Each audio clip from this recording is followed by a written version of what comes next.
Color Wars update. Here, day 3, I'm Quack. And I'm Coco. And boy, do we have a fun day to tell you about. In the morning, we started off, kids coming in, the pavilion, decked out, red and blue. Counselors here till 3 in the morning last night. I call that dedication. That's dedication in my book. Let me tell you, I could sure use a good night's sleep. The blue team got those 200 points for having the best decorated pavilion. The competitions we had that Narnar came out with today. What we had? First, we came out with the mummy wrap using only toilet paper.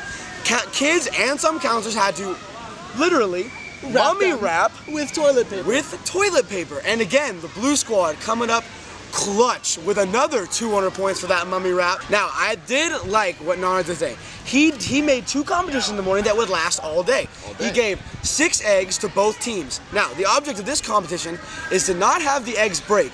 They had to be in a camper's hand all day. I want to get talking about the activities going on today. Arts and Crafts had a longest chain made out of paper to see who could build the longest one. And a challenge course had a long swing competition. We had a low zip competition where they would have to climb up the fastest. Song had that scavenger hunt where they had to go and ask counselors and or campers if they could do an opera sing, if they could rap, could beatbox, could sing a song in a different language, which oddly enough, a lot of counselors can do that. It's true. Very multicultural here at Camp Keystone. The pool. I think that was my favorite activity today because we had kids left and right doing belly flops.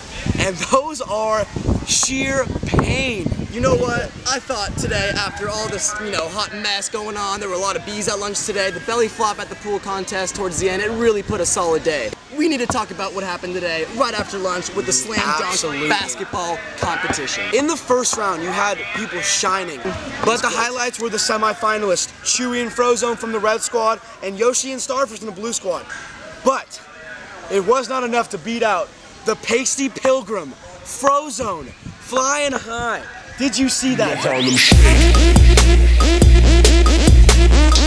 Right now, day 3, you hear that Harlem Shake song, it's like clock. You just start moving your body. Narnar, Princess, Shadow, they were all trying to catch these kids off guards. They were driving around the soccer field, going up to the pool, playing on that song during random time. Did we have that egg competition this morning? We had the shopping carts to go with it.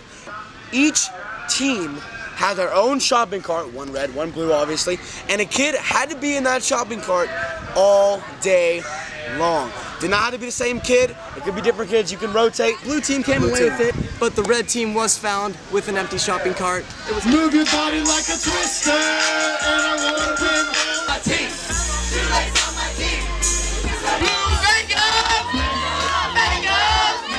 You know you wanna be a Bengal. You know what else the kids loved today at closing? We had that song competition. It was huge. At the end of the day, who won the song challenge? Blue. Can I ask you why they won the song challenge? Because they were creative, they were into it, they actually remixed an entire song and Beat It, I think it was. Was it Beat It by Michael Jackson and remixed that song? To wrap it up, day 3 here at Camp Keystone Color Wars, we have the updates with the final scores throughout today. We have the Blue Bengals with 3,254 and the Red Lobsters with 2,932. Don't forget Camp Keystone tomorrow, we're wrapping it up the final 2 days. Put on your sunscreen, bring some ice cold water, come take a look around here, you're gonna wanna see it. I'm Coco. And I'm Quack, and we'll see you tomorrow, folks. You stay classy.